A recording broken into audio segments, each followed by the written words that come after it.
Yeah, that's true. Okay. Okay, good. That's it. And but the Rebbe is explaining to us that once it's hanacha sichli, because there's a sichli element, we have the option, we have the ability to delve into the sichli part of the hanacha sichlis and then bring it down to hasoga. And the hanacha itself gives that more koyach. That gives it more koyach. But that's the hanacha itself is actually beyond seichel. Right. So let me know one more thing. Once upon a time, I don't remember what it was, used to use this mushal. I haven't heard it for a while. There's an expression, a needle in a, like looking for a needle in a haystack. Oh, thank you. So you Yes. would say that a person will never find a needle in a haystack. Ever, right? Except if he knows that there's a needle in this haystack, then he will find it. Because he'll keep pulling apart the haystack piece by piece until he comes to the needle. Because he knows he won't do that unless he knows the needle is there. Is that at all related to this?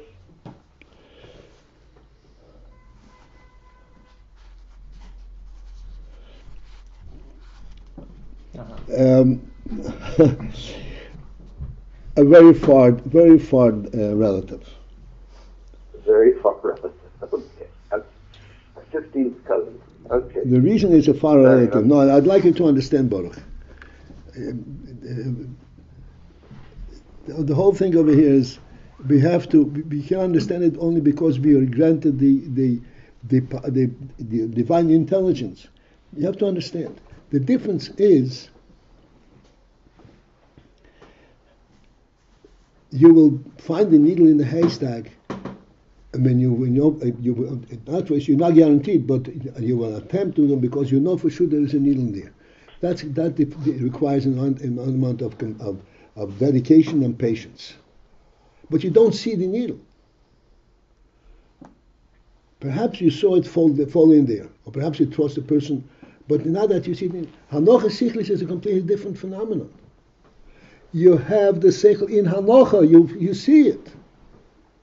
Uh-huh. That's why it's like chochmah. That's why you're actually experiencing it in the hanacha level, and therefore you delve into that hanacha and you draw the sichli out of it. Okay. Thank you very much. Is it useful to think of hanacha being more of a constant than chochmah, which seems to be more effervescent? No. We have it several times repeated.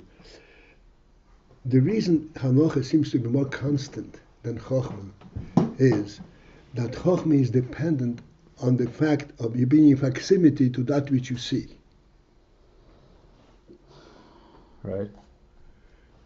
Hanacha is something which has been registered in your own mind. Yes, so right. So therefore, it seems more ongoing, less than. That's right, but it's nowhere near the power of chochmah. The reason that you have the hanacha is because you've experienced the chochmah. Right, but it does seemingly have more of a constant nature, lacking in light perhaps, or intensity, but more ongoing. No? True, but not true. Because the hanacha sichlis is dependent on the fact that you remember that you saw this. Remembering your chochmah moment sort of no question invigorates the hanacha. Okay. This, what was said a little earlier with the chair, that was illustrating where a seichel becomes musag. Yeah. And would it be fair to think that part of the avodah is that things that are originally granted from the Rebbe or received from above become more and more musag by the person? Absolutely. Okay. Absolutely. And then let me finish that off. Because ultimately it has to take you over, it has to go into midas. Into machshava dibur ma'aseh. That cannot happen from a seichel. That happens in hasoga. cannot happen from. Okay, so the first step is a kind of seichel where you can relate to it, but you need to be sort of You have to be brought down receptive to what's from above. Then has to be grasped. Once it's grasped, then it brings out the midas, aber b'yira, Yeah. and then you relate directly to this Indian. It becomes your reality or your operating system. Yeah, this is a way to say it. At least, yeah, you have those moments. So your reality is already a little too much. Down the road. Okay.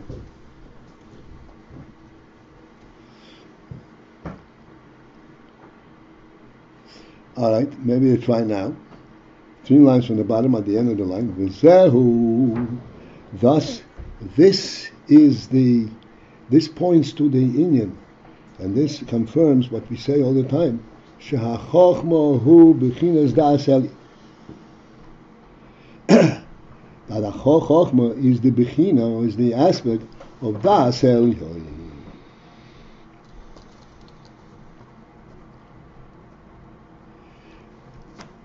Everybody heard da'as elyon and da'as tachtin.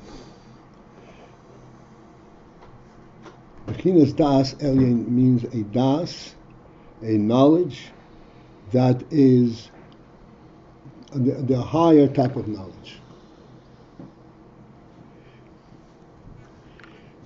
To distinguish between da'as elyon and da'as tachtin in a very simple manner and presentation is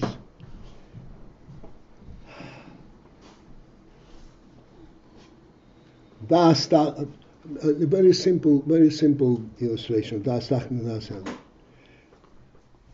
Like we always say, if you're standing up in the Empire State Building and you're looking down at the labyrinth of streets in Manhattan, you can correlate easily 2 points in Manhattan without having to go through the streets. You see right away that they are correlated. If you're down on the ground, you can also find all the points, but then you have to find them. And you have to identify the points by direction. This is on the east, this one's on the west, this is on the north, this one's on the south. When you're looking down, you're not orienting yourself in terms of their position. You could see their relationship. As long as they're both, so to speak, in the same area, you see them. This is the concept of das elyon. Das elyon is where Elkus is begilui. Das elyon is an atzilus.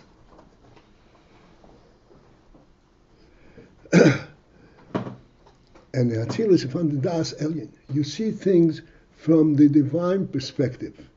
Not on the divine level, but from the divine perspective, where the REBBE sees things. Like the Nira sees things. But the das elyon. You go down into the worldly level, like Bri and Shirasin, Tzimtzum, where the divine, the godliness is concealed.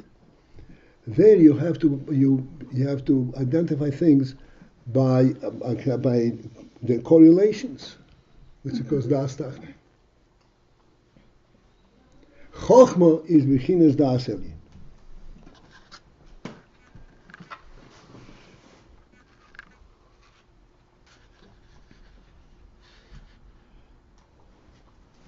L'hainu, which means to say, shebechochmah meir ha'oil ein soif, that in chochmah shines the oil ein soif.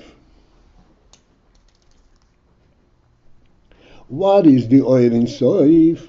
What do you mean by oil ein soif? Ha'oil ein soif, yesh ha'amiti. The Yesh Ha'amitim is the true Yesh, the true existence, the true presence.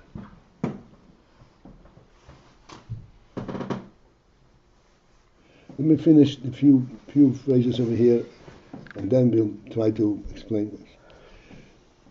Chochmah meir ha'oil ein soif, Yesh Ha'amiti, the Hainu bechinas ha'atzmus. What is Yesh Ha'amiti? This is the bechina ha'atzmus, the bechina of atzmus. Shezehu bechinas Yesh Ha'amiti.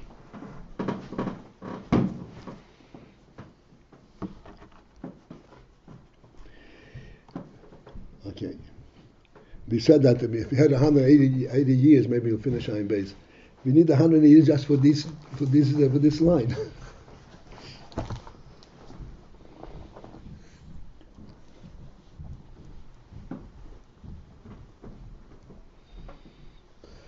Is Yesh Amiti the truth we were talking about before?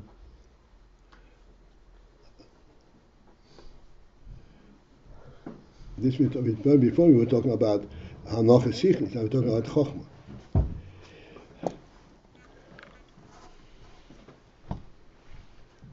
Why does he repeat Yesh Amiti twice?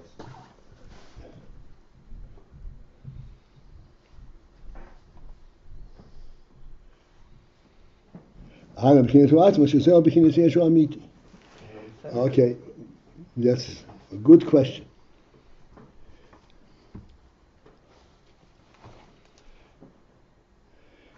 We have to translate the words Yeshu Amiti.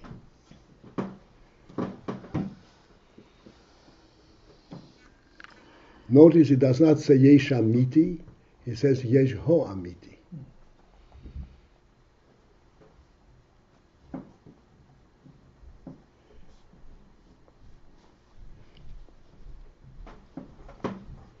Yesh Amiti. Can we delve into these differences between Yesh Amiti and Yesh Ho Amiti?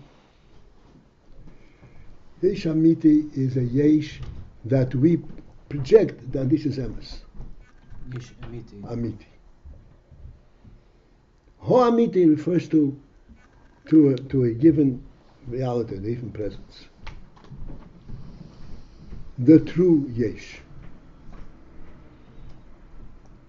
When you say Yesh Amiti, you're imagining that there is such a thing as Yesh Amiti. Yesh Ho Amiti means that you met up with him.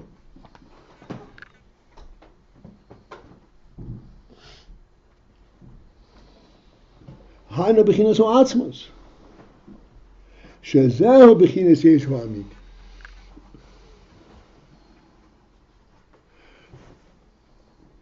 What is the meaning of the words Yesh Ho Amiti? I said, not Yesh Amiti, Yesh Ho Amiti.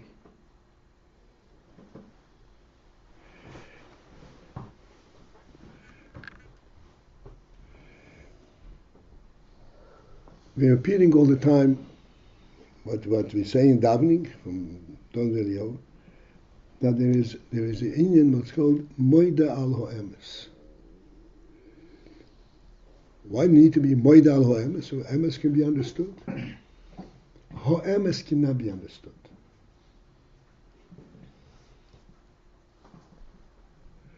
Ho'emes is beyond our imagination what there is. We can't even project that such thing exists. The reason we have it is because we met him. In chochmah we met him.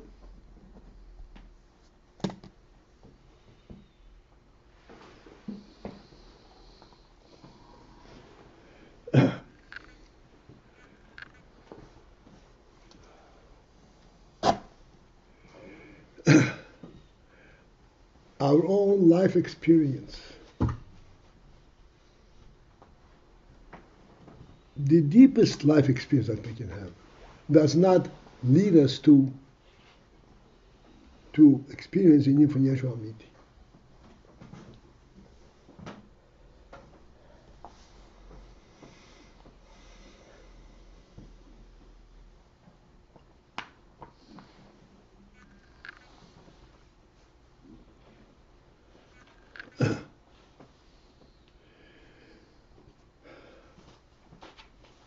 What time is davening over here? 9. 9 o'clock, okay.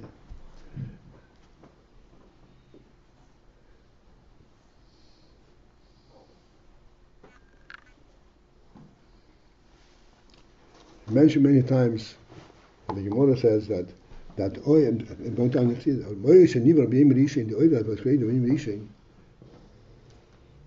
was nignas, was concealed, was withdrawn. Why was it withdrawn? Because the world has no means to relate to that oil. and if that oil should remain in function, then the world would cease to be a world.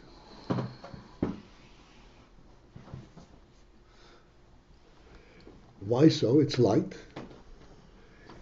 Because a light without a source of light, without a luminary, does not have a worldly basis. There's no way to understand, relate to that light.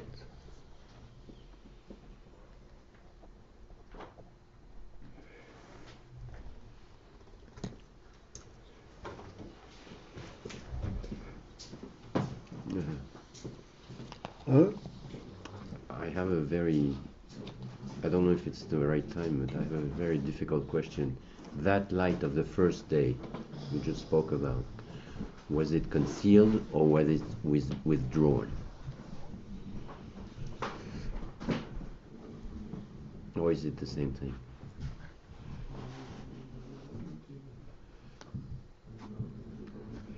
In other words, It was concealed, but not completely.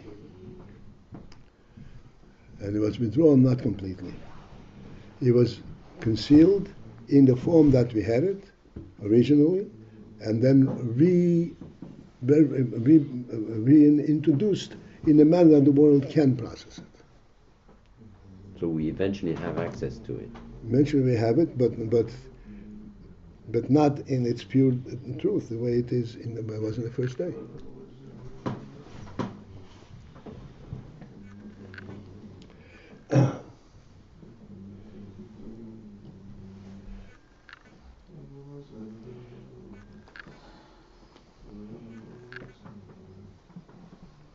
Yesh ho amiti, this is the point which, at least this much we should conclude today. Yesh ho amiti means not yesh amiti. We cannot, there's no such thing. Yesh ho amiti means there's only one real truth.